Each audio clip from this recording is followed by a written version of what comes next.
Om Jnanatimirandasya Jnananjanashalakaya Chakshurunmilitam Yena Tasmai Shri Gurave Namaha Gurave Gaurachandraya Radhikaya Tadave Krishnaya Krishna Bhaktaya Tadbhaktaya Namo Namaha Vandeham Shri Guru Varam Shri Rupanu Prabhanam Rajara Sasikam Charanayam Tam Pandam Shri Guru Charanam Vande Ramana Prestaya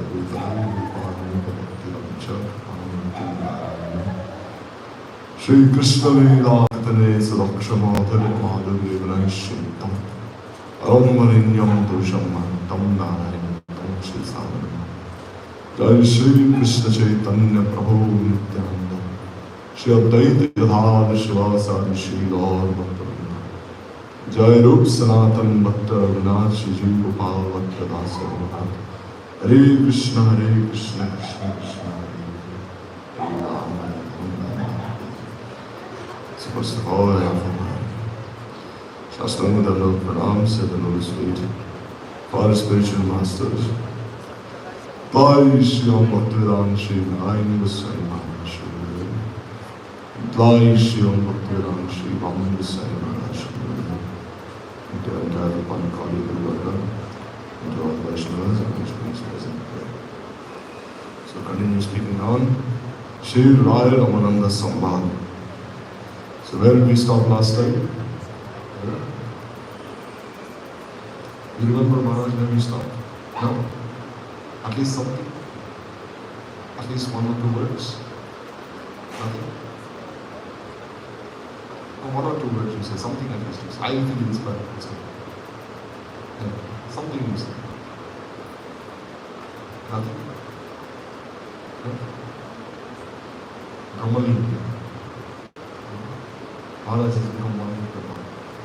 7 to 8. You say, Maharaj, something you say? What we last time what we discussed?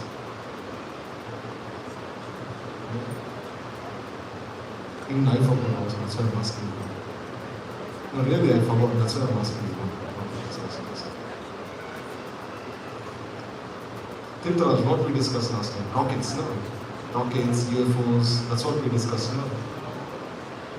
Something about gopis, eh? Something.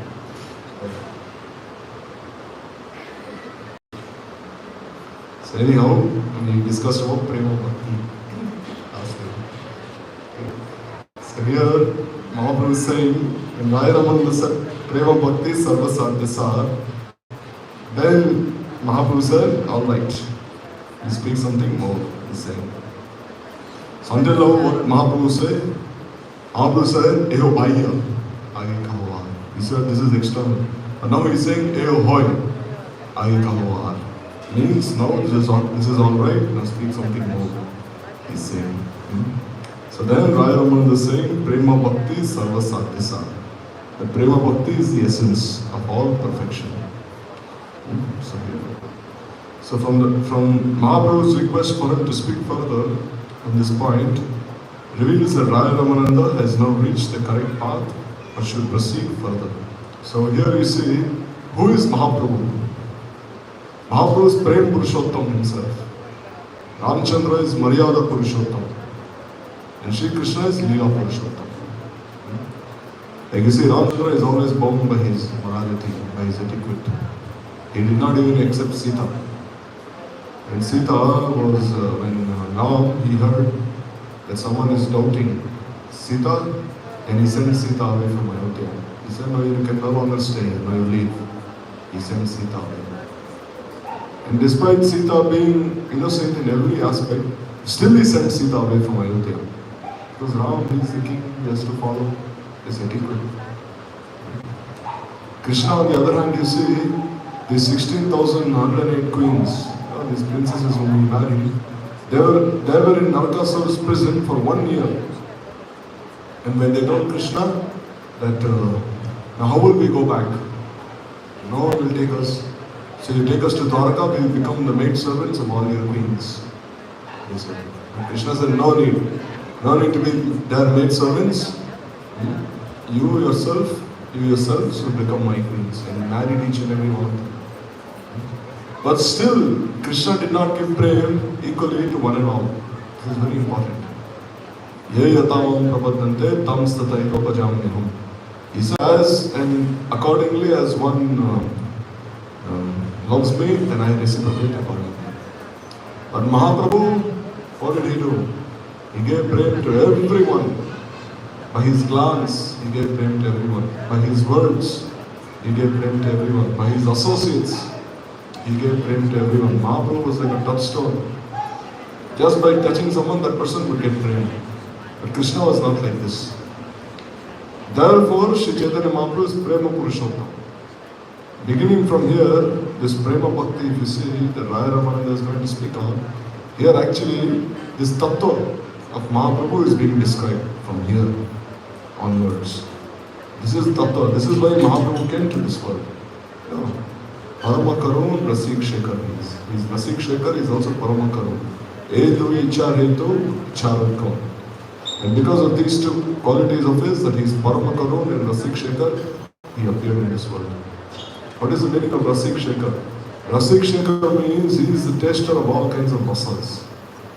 He is the taster of all kinds of relationships which the Rajvasis have for him. In Dasya, Sakya, Vatsalya, Madhurya. But still, even if he is Rasik Shekhar, then how does that help us conditioned souls? This is the question. If Krishna is Akhila Rasamlal Murti, Mahaprabhu is Rasik Shekhar, they are one and the same tattva, how can they help us jivas? Thus, he is also Parama Karuna. He is supremely compassionate. And being controlled by this Karuna Shakti of his, he descended to this world. He is giving prayer to everyone. So therefore, from here he said, this is alright, speak further. Sadhakas engage in devotional service according to their individual tastes and desires. And thus they control Bhagavan to the degree of their devotion. So here you see, every sadhaka has his own ruchi. The 9 limbs of devotion, Shravan, Kirtan, Smaran, Vandan. And if you see, every sadhak, he has ruchi towards one particular limb of devotion. Like some sadhakas like Archan, some like Vandan, some like Shravan. But Kirtan is common to all. You must understand that you can never neglect Kirtan. Even if you have ruchi towards one limb of Bhakti, without Kirtan it is incomplete, especially in Kali Yuga. Because we see, out of this Navada Bhakti, if you cannot do all 9, then there is Panchada Bhakti. What is Panchada Bhakti? Sadhu Sang, Nam Kirtan, Mathuravas, Shri Murtir Shraddha Sevan, and Bhagavad Shravan. This is the condensed form of the 9 limbs of devotion. And the 9 limbs of devotion are the condensed form of the 64 limbs of devotion. And these 5 limbs of devotion, if one can follow even a little, then he can get prema. Even a little. Still, if he cannot follow even Panchada Bhakti, then he can follow Trivida Bhakti. What is Trivida Bhakti? Shravan, Kirtan, Smaran. And if he cannot even follow Trivida Bhakti, then he can only follow Ekada Bhakti.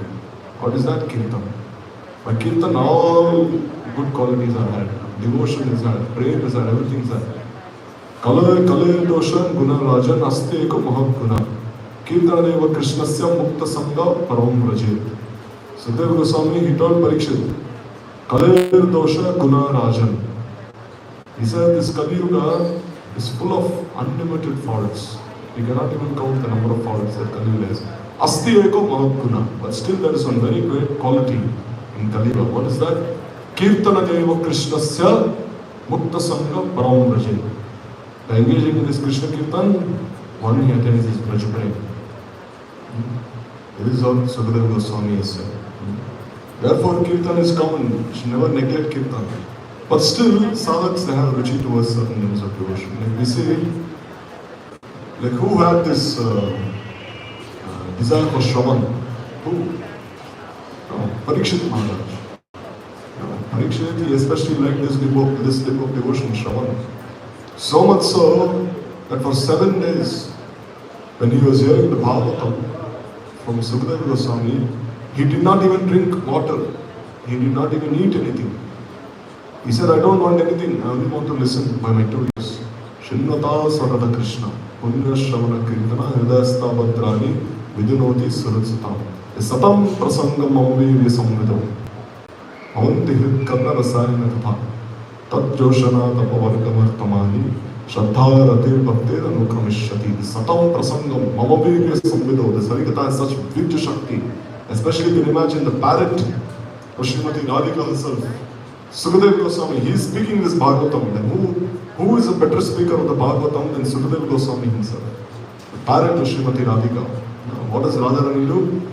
She takes this parrot, she keeps this parrot on her hand, and she feeds pomegranate seeds to this parrot, saying chant Govinda's names, Damodar, Madhav, here, eat this. And the same parrot which is always resting on the hand of Srimati Radhika speaking the Bhagavatam. And what is the seva of this parrot? The parrot especially renders very confidential seva in the kunjas of Vrindavan. Because every day in the Mangala Arati we sing Mayura Shukadi Sali Kotopika Raj Mangala Jagara Hetu Koriche Viraj. That Mayur, peacocks, Shuka, parrot, Sari, female parrot, Mayura Shukadi Sari Kotopika Raj, cuckoos. They all, what do? When it is the end of Nishanta Lila, as the sun is gradually rising during morning, then they start making very nice sounds. Because Brinda Devi, she tells them. Because Brinda especially, the adhikar of all these Nikunja Leelas of Radha and Krishna only lies with Brinda Devi. Yogamaya, she performs, she arranges all these pastimes of Krishna and all the different rasas.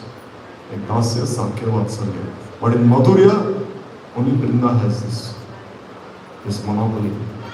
So Brinda Devi, she tells these parrots, and now you gradually start making some sound, make Radha and Krishna. So then they start chirping very sweetly. They start chirping and the peacocks start dancing very sweetly. And then the male parrot starts describing Krishna's glories and the female parrot starts describing Radharani's glories. And this way gradually they make Radha and Krishna from the Nibritta Nikunja Leela when they're sleeping. And then Radha and Krishna, they proceed. They don't want to leave, but still they have to go.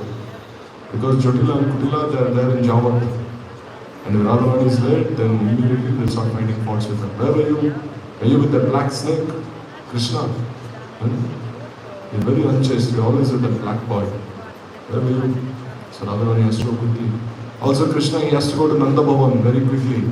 Because Yashoda, when she puts Krishna to sleep in the night, then she is thinking Krishna is sleeping, my boy. But she doesn't realize that her boy is actually being with the gopis the whole night. So if she comes into the room and she sees that Krishna is not there, then she will be very upset. So therefore, even Mother Yashoda, she is keeping an eye out. So Krishna has to go quickly and go lie on the bed before Mother Yashoda comes, before she gets doubtful. So they all have to go. So therefore, these parrots, they are engaged in such wonderful seva. You see, even the animals in Vrindavan are so fortunate. Even snake, even there are snakes also in Vrindavan. Don't think there are no snakes, there are also snakes. But unlike the snakes found here, the snakes in Braj, in Golok Vrindavan, they are completely in the mode of Nirgum. Means they are not like the snakes here. The snakes here, you see, snakes are very envious creatures. Especially, even if you don't do anything, the snake will tend to bite you. But there, even the snakes have their services in Braj. How? Like sometimes when Radharani is in Maan, then when Radharani is going to her house to meet Krishna, then what happens? Sometimes one snake comes there. Sometimes one snake comes there and it raises its hood like this. It's not biting Srimati Radharani, but it's raising its hood in the middle of the night. And it's hissing as though it's going to bite. So Radharani is in Maan, she will not meet Krishna. So when the snake is there, Radharani is very scared, thinking how can I go past the snake. So Krishna, he is hiding behind one tree nearby. And then as soon as Radharani is very scared, Krishna he comes and he chases the snake away. And Radharani's Maan is broken and she embraces Krishna. So you say, even snakes are rendering such nice service. Even the cows, the calves. If you see there are no cows and no calves, then how will the gopis meet Krishna in the forest? They have no excuse. No. Like when Krishna is out cowherding, then sometimes Krishna is in Kusum Sarovar, sometimes in Mandirvan, sometimes in Radhakund, sometimes in Suryakund. At that time, no one can doubt Krishna. And no one can even doubt Srimati Radhika and the gopis. Because Krishna has gone covered in. And sometimes Radharani, she is telling Jatila and Kudila, I'm going to perform Surya Puja in Suryakund. So then, Radha and Krishna, they meet each other. That time Krishna, he tells us, Sakhas, you look after the cows, I'm coming back quickly. And immediately Krishna, he goes to Radhakund and he meets Radharani there. And they spend the day together. So without the cows, how will these leelas even take place? So you see, even the animals render such nice services. And the peacocks. No, the peacocks also, no? Because you see, when the peacock is dancing and when Krishna is playing on his flute, then the feather from the peacock falls on the ground. And Krishna takes that peacock feather and he keeps it on his head. But if you see, the peacock feather of Krishna is always tilting to the left. You see, not to the right. Why to the left? Because Radharani is to the left. It means Krishna is offering his head at the lotus feet of Srimati Radhika. Therefore, the peacock feather is tilting to the left. Also, if you see, if you look very closely at the peacock feather, it is said the name of Radharani is written there on the peacock feather. This is also mentioned. So even the peacocks are rendering such nice services. And the cuckoos, no. Sometimes near Jabat there is this place called Kokilavan. Kokilavan is a forest which is full of cuckoo birds. So these cuckoos, they're always cooing. So sometimes Krishna, what does he do? Kokilavan is right behind Jabat. Like 5 minutes from here. So Jatila and Kutila sometimes they're guarding Radharani. She should not go anywhere. So Krishna, he starts making the sound of a cuckoo. And he starts cooing. When he starts cooing, then Jatila and Kutila think what is happening. They go looking, where is this cuckoo? And then Krishna comes there. And he meets Srimati Radhika and Jam. So all the animals are also rendering so many different services in Braj. The trees, the creepers. Like sometimes Radharani, she is walking in the forest. And Krishna is also walking in the forest and they see a creeper. This creeper is entwined around the tree. The creeper is like embracing the tree. So seeing this, then Radha and Krishna, they look at each other. There's so much Uddipa in their hearts to meet together. Even these inanimate creatures, like they say trees and creepers, even they're also serving in so many ways. So therefore, out of these parrots, Sukadeva Goswami was one such parrot. And when he's speaking on these bhavs of Srimati Radhika, then you can imagine how much ecstasy is feeling within his heart. Therefore, you see, Radharani's name is not mentioned even once in the Bhagavatam. Someone can raise this question. Why is it that Radharani's name is not mentioned in the Bhagavatam? Like we see when Baladev Vidyabhushan Prabhu went to Jaipur at Kaltakati, the Ramananda Vaishnavas, they raised this question. If Radharani, if Srimati Radhika is the most beloved devotee, the most beloved gopi of Krishna, then why is her name not mentioned in the Bhagavatam and the Vishnu Puran? Why is her name not mentioned? Because Parikshit Maharaj only had 7 days to live. And if he only had 7 days to live, and if Sukadeva Goswami mentioned the name of Radharani, then what will happen? Sukadeva Goswami will enter into Samadhi. He'll go into Samadhi and this Samadhi may go for like 1 or 2 years even. So many years it might go and Sukadeva Goswami may not even open his eyes. And Parikshit, 7 days time he has. So Sukadeva Goswami is so intelligent, he did not openly mention the name of Radharani. Rather he mentioned him very secretly. Like Kachit Gopi, this Gopi, that Gopi. Anaradhito Nunam Bhagavan Arinishwara, Yanno Vihaya Govinda, Pitra Ramanaya Graha. He said, oh, this Gopi has certainly worshipped Sri Hari so much. So much that Govinda himself has taken her away to a secluded place, lonely place. So in this way he has mentioned very hidden way. This is called Parokshabad. Parokshabad means if you want to express your sentiments, you express your sentiments in a very hidden way, not in an open way. This is actually very relishable. Now, like if you see, like if you want to express your love to someone, you tell that person, I love you, then that love has no value, actually. It has no value. Love is something which is not expressed openly. It is something that is expressed in a very hidden way, in a very like confidential way. Then that love has value. Otherwise openly you are writing, saying I love you, this, that. It has no value. Very secret way. This is the meaning of the gopis. Gopi means what? Means Gopan. Means the gopis love Krishna so much, but they make sure that no one ever realizes how much love they have for Krishna. They make sure. No, not like others. Others may say, I love Krishna so much, this, that, but the gopis will never make anyone even have any doubt about that love. They cover everything. So in this way, Sukadeva Goswami, he didn't have the time, so he didn't mention Radharani's name in the Bhagavatam. So in this way, Sukadeva Goswami, he is the ideal Kirtaniya. This is Kirtan. You see, did Sukadeva Goswami ever have a harmonium? No. Was he playing the harmonium and doing Kirtan? Never. Did he even have the mic? He did not even have the mic. Sometimes even when we are doing Kirtan, if we don't have the mic, we cannot do Kirtan. We do not have so much ruchi. But when Sukadeva Goswami was speaking the Bhagavatam to more than 80,000 rishis, he did not have any mic, nothing. And how did these people even come there in the first place? More than 80,000 rishis. How? At that time there was no internet, there was no means of communication. How did they come there? Because they have this heart-to-heart relationship. This heart-to-heart relationship is very powerful. This is something which cannot be denied. Even the examples from this world, if you see, you'll see how powerful they are. Like once there was one lady, her son was traveling from India to another country in a ship. So when her son was traveling in a ship, then the ship started sinking. Some water started entering inside the ship and started sinking in the middle of the ocean. There was a big storm and the ship was sinking. Then her son started crying, "Oh mother, mother, what should I do? Protect me, protect me. Oh, the ship is sinking, I'm going to die."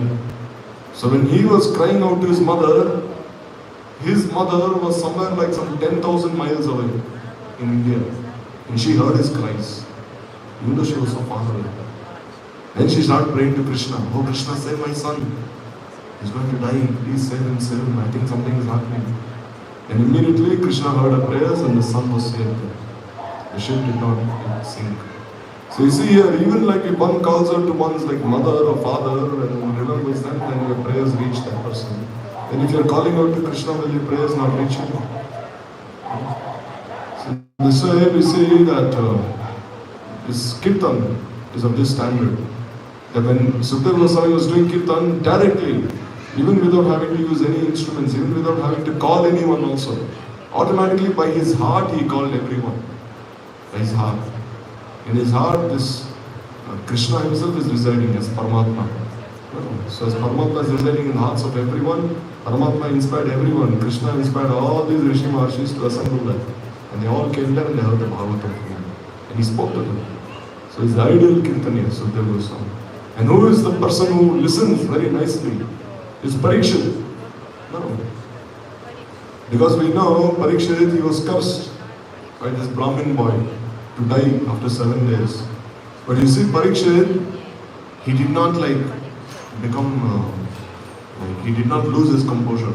He did not say, "Oh Krishna, why are you so cruel? Why did this boy have to curse me? Why do I have to die?" He did not say anything. Rather, when he heard this curse, he said, "All right."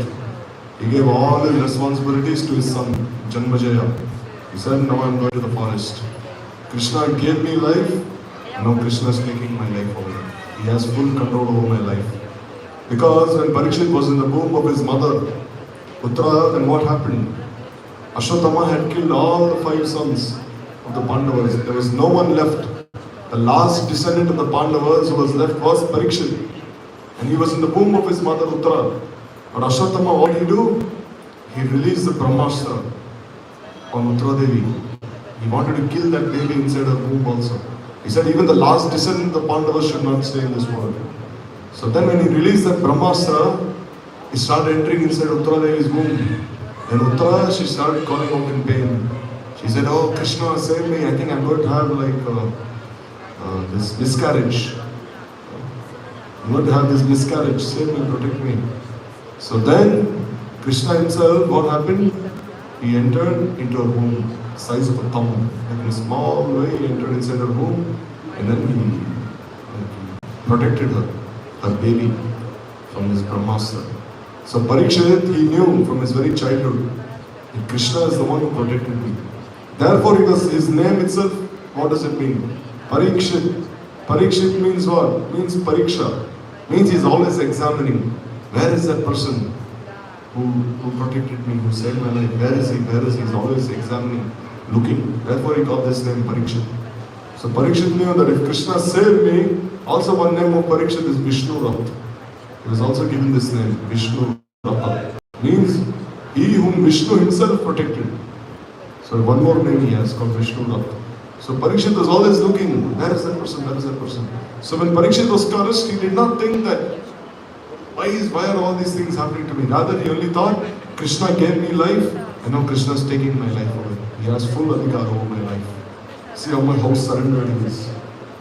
How surrendered. And then he just went to the forest. He wore very simple clothing. And then when he saw all the rishis and maharshis who came there, he saw Vyasadev came, Devarshi Narad came, Asit, Devala, Gautam, and Parashara Rishi. So many, Yakyavalka, Harit, so many rishis came. Vaishampayana, Sumanta. When Parikshit saw all these rishis and maharshis, he said, how is this a curse? They are all saying this Brahman boy cursed me, but actually this Brahman boy blessed me. I could have never seen such rishis in my life ever, he said. Now I am seeing all these rishis come in front of me, coming and blessing me. This is my greatest blessing, he said. I am receiving the foot dust of all these rishis, maharshis. And then he took that dust and he started applying all over his head. Parikshit. This is the great blessing. Like the other day, Prabhuji was saying that there's one Babaji in Govardhan. I don't think he's alive now. I think he may have died. So this Babaji, what would he do? This Babaji, he could not even he was so old, he could not even stand on his two legs. He could not even sit properly. But still this Babaji, he would tell one of his sevaks, take me to the Parikrama Marg. And then his sevak would take him to the Parikrama Marg. There are thousands of people who would be doing Govardhan Parikrama. And what would the Babaji do? As and when all these people would walk away, he would take the dust of every person's feet and he would put it on his head. Every person would take that dust and put it on his head. And he would say, now I'm getting so purified by taking the foot dust of all these people. Like you see, Parikshit also, he had so much faith in the foot dust of all these Rishis. And then when Sukadeva Goswami said, Parikshit, he said, I have two questions to Sukadeva Goswami. He said, what is the first question he asked is, what is the duty of a person who is going to die immediately? That was his first question. And the second question he asked was, what is the duty of a person who is not going to die immediately, but who will die after some time? What is the duty? So the first question he asked, what is the duty? What should we do? If a person is going to die immediately, then anyhow, if he cannot chant Harinam, then we should chant Harinam inside his ears. If he cannot, because when a person is dying, he cannot chant. His throat is getting choked by mucus, by all these nasty things. He cannot even chant, he cannot even open his mouth properly, unless he has practiced his whole life. Why are we chanting all the time? Why do the Vaishnavas tell us? Chant 16 rounds a day, 32 rounds a day, always to keep unwind. Because they're preparing us for the time of death. No, at the time of death, if we have practiced chanting Harinam our entire lives, then it is sure, it is certain that even when we die, we'll remember Sri Hari. It is certain. Now, we see sometimes even when we're sleeping, when we have dreams, if we've done Kirtan the whole day or if we've done something nice, even those things will come inside our dreams. If we've done something very nasty, then those nasty things will come inside our dreams. It's very natural.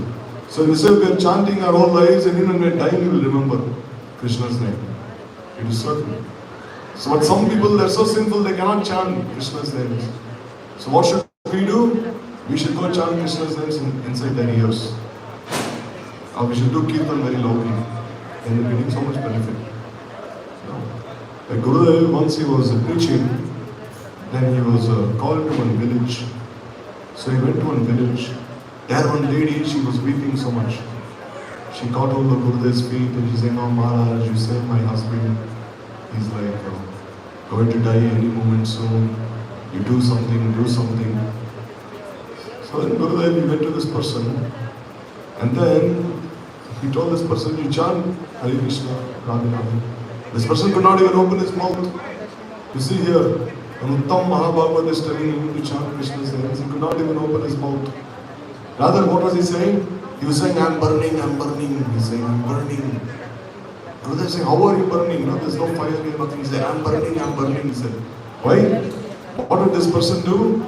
This person, previously, when India was partitioned into Pakistan, and what would he do? At that time, all the Muslims would kill the Hindus. Like a train would be coming from Pakistan to India, carrying all the Hindus. And what do the Muslims do? They would slaughter all the Hindus and they would send the Hindus to India. And what would this person do? He would become so angry. What would he do? The train which was carrying Muslims from India to Pakistan, he would slaughter all the Muslims and he would send them to Pakistan. This way. So he would do the same thing, tit for tat. They are killing, he is also killing. So because he killed so many people his whole life, in his last time he was suffering so much. Suffering. Saying, I'm burning. No, because you kill anyone, it's so sinful. You're not even supposed to kill any living entity for that sake. Even when you're walking on the street, you should make sure you don't step on even ants. If you see some ants, you go around them, don't step on them. So this person, he killed so many human beings. So then, when Gurudev found out what he had done, then what did Gurudev do? He took some Charnamrit. He couldn't even open his mouth. He couldn't even swallow this Charnamrit. See how horrible his last moments are. He could not even swallow. But see how fortunate he is also. Although he is so unfortunate, he is so fortunate that pure Vaishnava came to his house. So he must have done something in his life. So then Gurudev, he took some Charnamrit and he told his wife, he opened his mouth and he held his mouth. He put some Charnamrit and in the day they forced him to drink this Charnamrit. And he took some Tulsi and put it in his mouth. And then Gurudev himself chanted this Krishnanam. Chanted Harinam inside his ear. You see, Gurudev gave Harinam when he was dying. Last moment of his life, he gave him Harinam. See how merciful Vaishnava is. The last moment of his life, he gave him Harinam. And when he heard Harinam, within 1 moment, he left his body. After 1 minute, he left his body. And see how fortunate he is. Whole life, such a sinful person, killed so many people with such nasty things. Still, because of some Agyan simple thing, he has done some good thing. That a pure Vaishnava came to his house, gave him Harinam, and he left his body. Next life, he will be again in the association of devotees. This way, this is the duty of a person who is going to die immediately. Anyhow, remember Krishna. And for those persons who are not going to die immediately, but after some time, for those persons, again, the same thing. Practice Krishna Bhakti your entire life. And then wait for that exam. When that exam will come, you'll have to pass that examination. So he said, Parikshit, he was the one who always listened so much attentively. Shravan, Kirtan and Smaran. And who is... And you see, Kirtan, Sukadeva Goswami, when he was doing, he was only doing Kirtan for Krishna's pleasure, not for anyone else's pleasure. Like sometimes, if Gurudev would say, if you're opening a temple and you're calling all these celebrities, all these musicians, they're coming and doing Kirtan, like very famous musicians. What is the use of their Kirtan? Is Krishna listening to their Kirtan? Like once one temple was inaugurated and they called the most famous musician of that time. One lady, very famous lady. She came and she sang, and then finally they gave her some money, she took some money and she left. How is that pleasing to Krishna? On the other hand, there is one person, he is weeping and doing kirtan, and no one is even playing any instruments. Nothing. He is only weeping and he is singing kirtan. Krishna is listening to his kirtan on the other hand. So Sukadeva Goswami, he was like that standard of kirtan here. So Shravan, Kirtan and Smaran. So who is the ideal person who engaged in Smaran? Ideal Smaran is Prahlad. You see Prahlad. His Smaran was unbroken. Never did he forget Krishna even for one moment. Mativina Krishna Parato Sato. He said Mati should always be absorbed in Krishna. And if you see Prahlad, he did not even have Anya Bilashita. Normally when we speak of the definition of Bhakti, it is Anya Bilashita Shunyam. What is the meaning of Anya Bilashita? Means even under extraordinary circumstances, if you call out to Krishna, even though it may not seem to be pure Bhakti, still it will be considered pure Bhakti. Like when Dushasana was trying to make Draupadi naked. And Draupadi, what did she do? She was holding on to her sari. And Dushasana was trying to make her naked. But and then finally Draupadi, she held the sari by her teeth, thinking at least now I can protect my chastity. She was holding the sari by her teeth in this way. Then she finally realized that I cannot protect myself. Then she raised her two hands and she said, "Oh Govinda, protect me." And then Krishna immediately came and protected her chastity. He gave her unlimited amount of sari. So here one may say that this is not pure bhakti, because Draupadi is calling to Krishna for her own protection.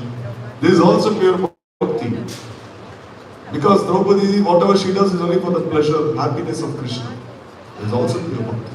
Like the Sakhas, when the Sakhas were in Bandir one, then what did Kansa do? Kansa, he told his servants, "You set fire to this Bandir one and let all of Krishna's friends die." So when this fire came from all sides, and all the Sakhas, they told Krishna, "Krishna, protect us, save us, save us." And Krishna said, "All right, close your eyes." And the Sakhas closed their eyes and Krishna swallowed the entire fire. So here someone may say, "Oh, Sakhas, why did they tell Krishna this? Why did they even have to say?" But this is also pure bhakti. But Prahlad, if you see, even when his father was trying to kill him in so many ways, like throwing him from the top of the mountain and having these elephants trample him, snakes bite him, still he did not call out to Krishna. Has it been written in the Bhagavatam anywhere that Prahlad called out to Krishna? "Krishna, save me, protect me, Prabhu, Bhagavan." Never. He was only absorbed in his Smaran. He said, if Krishna wants, he can save me. If he doesn't want, he doesn't. Okay, I'll die. But Krishna was bound to protect him. So he said, Prahlad did not even have Anya Vilashita also. He said, his Smaran. The Shravan Kirtan Smaran, Vandan. Who is the devotee who engages in offering prayers in very nice way? Is Akrura. When Akrura was coming from Mathura to Braj, then he saw Krishna's footprints. Immediately he got down from the chariot and he started offering so many prayers to Krishna's footprints. And then he started taking the dust and putting it all in his mouth. So there's Shravan Kirtan, Smaran Vandan and Archan. So who engages in ideal Archan? Prithu Maharaj. Prithu, he performed such wonderful Archan that Mother Earth herself, like Prithu, he was born from Vain Maharaj. There was one king called Vain. So Vain was a very wicked person, this king, Vain. He would kill all the Brahmanas, he would do many bad things. So then what did the Brahmins do? They had Vain killed. And then from Vain's body, they churned his body, and from his body two personalities emerged. One was Prithu and one was Archi. So Prithu is like a Shaktavesh avatar of Vishnu. And Archi, she is like a manifestation of Lakshmi Devi. So then when Prithu emerged, then he was an ideal king, Rajarshi. So then because of his Archan Pujan, before the world had become there was a big drought in this earth. Because Mother Earth, she was thinking, people have become so sinful, I should not give them any food. I should not give them anything. So she hid everything within her womb. She said, I will not give anything for these people. Very sinful people. So then Prithu, he told Mother Earth, now you'll have to do something. So then Mother Earth said, alright, I'll appear in the form of a cow, you arrange for a calf, and then I'll give everything, whatever you want. So because of his Archan Pujan, again, the entire earth became very habitable place. And then there's Shravan Kirtan Smaran Vandan Archan, and then there is Dasyam. So who is the person who engages in ideal Dasyam? Ideal servitude. There's Hanuman. Hanuman is the ideal servant. We know all the examples of Hanuman servant. And then there is Pada Sevan. So who engages in ideal Pada Sevan? Is Lakshmi. So always massaging the Prabhu's feet. But who did Lakshmi get this mood? Where did she get this mood from? From Radharani herself. Why? Devi, there Radharani, who is she described? She is described as Sarva Lakshmi Mai Para Sammohini Para. Sarva Lakshmi Mai Sammohini Para. All the Lakshmis, they come from Radharani herself. There's a verse in the Gautamiya Tantra which says that Radhika Paradevata. That Radharani, she is the root of all the Lakshmis. So Lakshmi is always there massaging Vishnu by the side. And then there is Sakyam. So who was the ideal friend of Krishna? It was Arjuna. But if you see, even Arjuna, his Sakya was in Aishwarya, not in Madhurya. Because when Krishna showed his universal form to Arjuna, his Vishwarup, and immediately Arjuna, he got down on his knees and he started offering so many prayers to Krishna. Oh Prabhu, please forgive me. Why did I address you as my Sakha? Why did I even sleep with you on the same bed? Why did we even sit on the same couch? Why did we even eat from the same plate? So you see, his friendship was affected. So, but still he is the ideal friend. And then there is Atmanivedam. Who is that example of ideal Atmanivedam? It's Bali Maharaj. Bali Maharaj offered his entire self to Vishnu. And he gave 3 steps of land. And when Vishnu asked him, where should I keep my 3rd step? Vamandev, Bali Maharaj said, keep on my head. He offered his head. But still, Atmanivedam, the greatest examples of Atmanivedam are the gopis. The gopis are the ones who have offered everything at the lotus feet of Krishna. Even Bali could not offer himself at the lotus feet of Krishna like how the gopis did. So in this way, through this Navada Bhakti, all 9 limbs of devotion, they all achieved Krishna, respectively, by following every limb perfectly. So therefore here, in the purport, Gurudev is saying that sadhakas engage in devotional services according to their individual tastes and desires, and thus they control Bhagavan to the degree of their devotion. They may even be performing the same limb of bhakti as each other, but due to the sadhaka's individual natures, there will be differences in their practice, so they will not control Bhagavan to the same degree. So here 2 sadhaks, they may be doing the same thing. They may be doing archan. But one sadhak, he has more taste for archan, while another sadhak has more taste for something else. Like even cooking is archan. What is cooking? It is also archan. Like going to the market and buying fruits, vegetables, that is also archan. No, because you are going to offer the same thing as bhoga to Thakurji. That is also archan. In one way, even cleaning the temple is archan. Like sweeping the floor. No. So some sadhaks, they have more taste in that, while some sadhaks may have more taste in other things. So it depends on one's ruchi. Essentially, this means that the degree of intensity with which a devotee desires to perform service, Bhagavan is then accordingly inclined to manifest his quality of being controlled by him. So the more mamata one has, the more sense of possessiveness one has for Krishna, the more he will extend himself to that devotee and be controlled by him. It is for this reason that the devotees of Shanta, Dasya, Sakya, Vatsalya and Kantava do not control Bhagavan to the same extent. Don't think that the Sakhas, they control Krishna like how the gopis do. No, don't think like this. Like the gopis, you see, if they tell Krishna to sit down, he will sit down. If they tell Krishna to stand up, he will stand up. But can the Sakhas control Krishna in the same way? No. Can even Nanda and Yashoda control Krishna like how the gopis do? No. Only the gopis can fully control Krishna by their brain. Because of that mamata, they have so much sense of mindness. This mamata. Mamata means what? Mindness. Krishna's mind.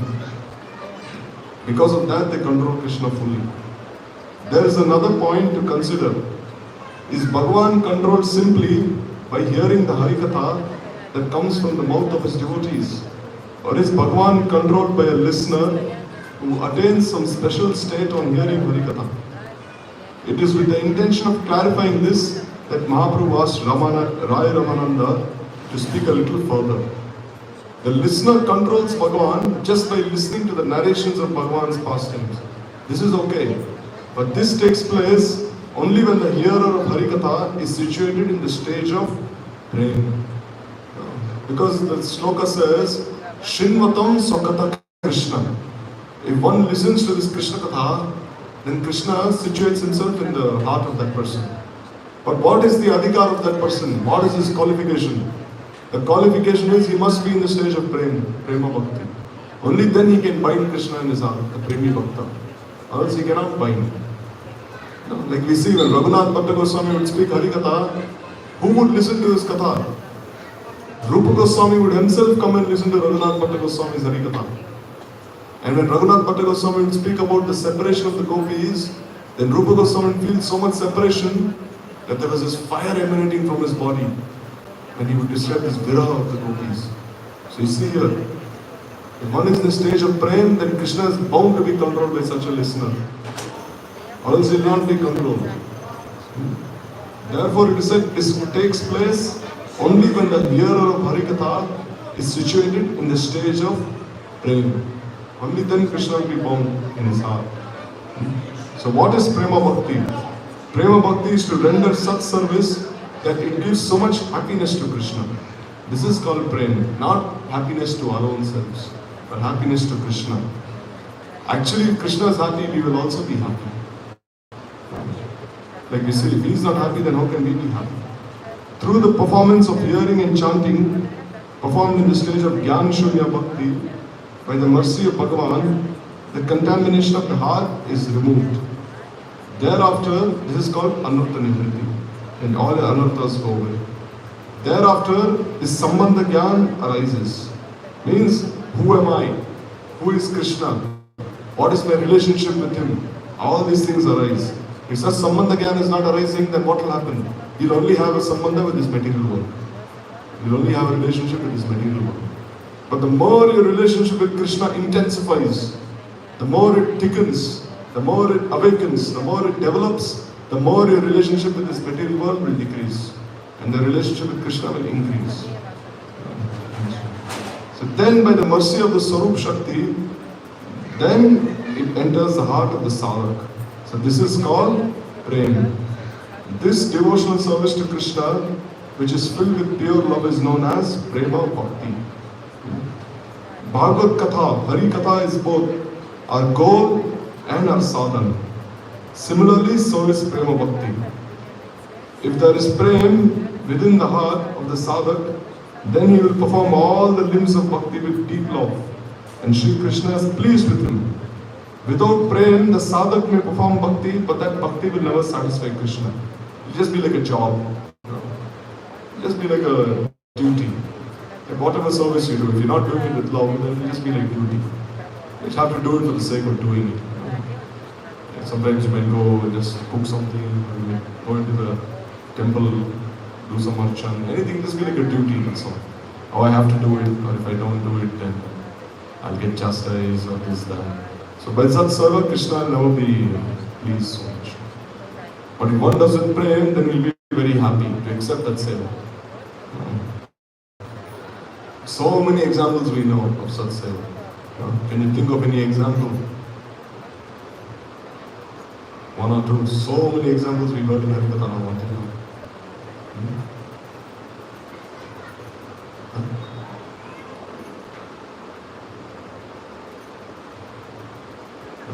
Any example?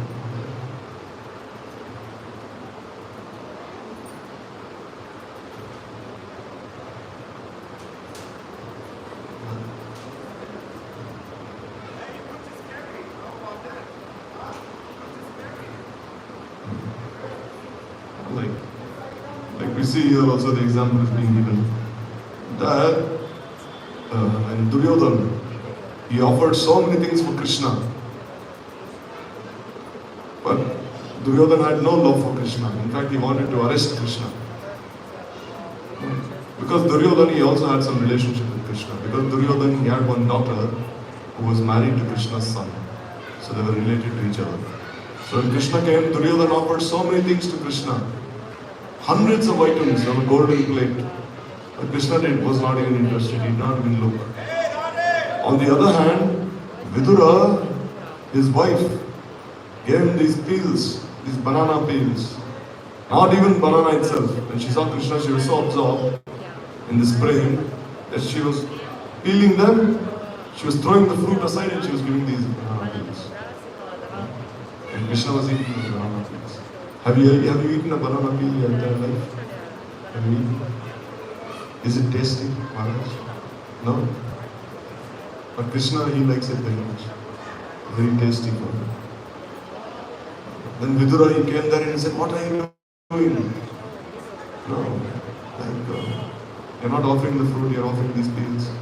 Then Krishna said, oh, now she is giving me the fruit, but it is not so tasty. But what she gave before was so relishable. Why did you disturb her? Like you see, even this Sabri, Sabri used to give him these berries, and Ram used to eat. Like we see Raghunandan Thakur, he used to offer these laddus to Gopinath.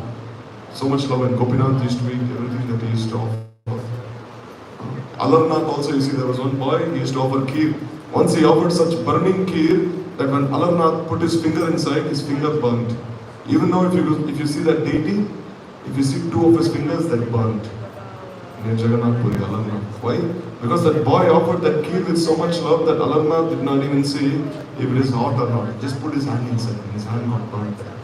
Now, this is love, this is prema. Like we see Kolabhai Sridhar also, Mahaprabhu would beg so many things from him, but he would not even look at what others had. He would not even care. But only from him he would take. Why? Because he had this prema. He had this causeless love in this way.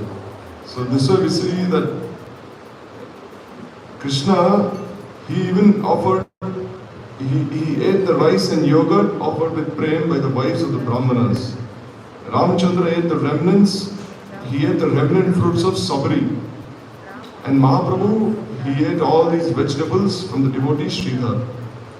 Bhagavan, hungry to eat whatever a Premi Bhakta offers him, very lovingly and enthusiastically accepts food presented with prema.